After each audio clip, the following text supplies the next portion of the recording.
When I was about 6 years old, I became ridiculously curious about what it would feel like to ride my bicycle without my training wheels. You see, I've always loved riding my bike. In fact, this story is so important for me because of that love for riding. I was ready to take my training wheels off. I was ready to ride without those 2 extra wheels of stability. So I moved my bicycle to the middle of our backyard, and then I proceeded to walk to my father's utility shop, where he had all of his tools organized so nicely and perfectly along the wall. My father was not home at the time, and I knew that he would recognize if one tool was out of order. So I proceeded to take the first wrench off of the wall, and I walked to my bicycle where I tried to loosen the nut. And that tool did not work. So I walked back to my father's utility shop, and I placed it carefully on the wall, knowing that he would know if it were missing. So I grabbed another one, and I walked back to my bicycle, tried again. This one also did not work. So multiple times I walked back and forth between the utility shop and between my bicycle until I finally found the right tool to take the training wheels off. You see, this was an important moment because I was ready to ride without those 2 extra wheels of stability. This is an important moment for me because this captures how I've always lived life, with curiosity and resilience. Imagine if we never took our training wheels off. We would be limited in our opportunities to learn, grow, fall down, travel, meet new people, fall down again, and get back up. A significant part of my life and curiosity has been satisfied by my interest and desire to observe the world. And that includes collecting data, looking at this data, both quantitative and qualitative data, deeply, trying to codify that data, and then also finding themes. And of course, listening and learning along the way. These moments are so important for me. And I could tell you story after story about how my consistent personality and characteristic traits of being curious and resilient have shown up in my life. First, I just love learning. And second, I'm not afraid of the word no. And that doesn't mean receiving a no is easy or something that I enjoy. I'm just not afraid. When I was in the 9th grade, I decided to write a letter to our superintendent of schools. And in this letter, I wrote him about some observations that I had been making as a high school student, and actually the entirety of my educational career. And I wrote him about something that was on my mind and on my heart. And I actually still have a copy of this letter. It was written in my best handwriting, cursive, which is really not saying much at the time. So in this letter, I wrote to the superintendent that I had been observing that the majority of my teachers had been women, and all of my principals had been men. And so I was curious about that. I wanted to know how did things like that happen. So I mailed this letter to the superintendent at the time. And a few days later, we're sitting in my parents' home, and the telephone rang. And my mother answered the phone, and this was in the early 90s. We had one of those avocado green telephones. You know what I'm talking about. And it was a long cord that stretched across the counter. It always knocked everything over as it was picked up. It was always in this state of being perpetually kinked and twisted. But my mother answered the phone, and she said, "Yes, this is Elizabeth Domangue's mother. How may I help you?" She proceeded to kind of look at me as if I had done something wrong, thinking maybe it was the principal. It wasn't. It was the superintendent's secretary.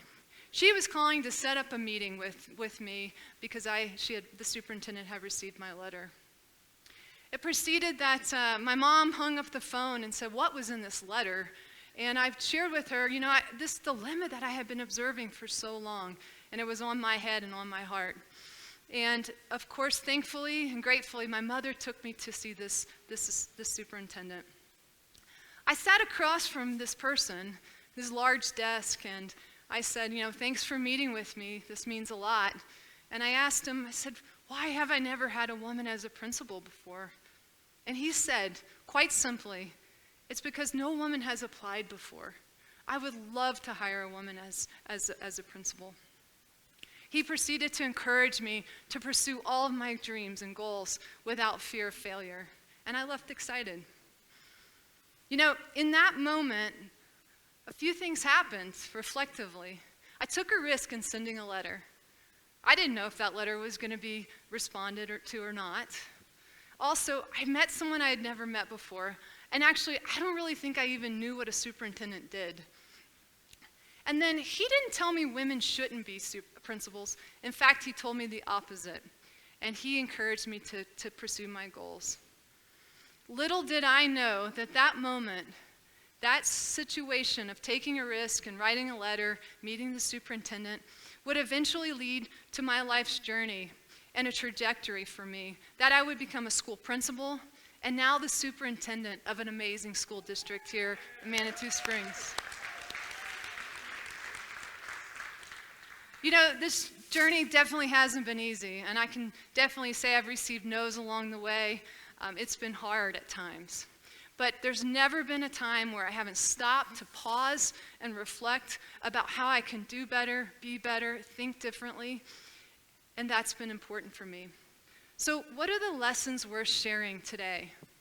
First, watch the world with intention.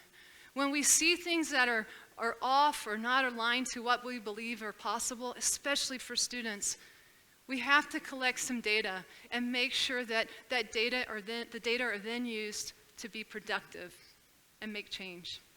Second, when a student is that courageous that they would be willing to write a letter requesting a meeting, do it. It's okay. We're going to learn a lot, and it goes both ways. And last, don't be afraid of no.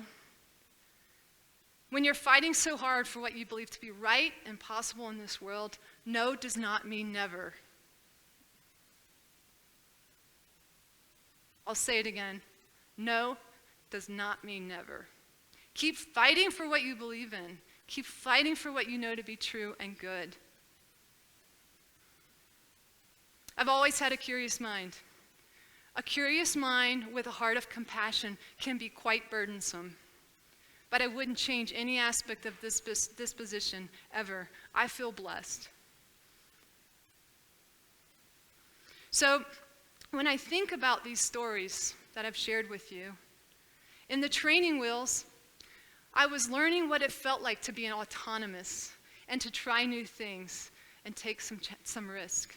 In the story with the superintendent, I was realizing that very early on that I was going to need important people in my life who would share wisdom and would spend time with me and invest in me.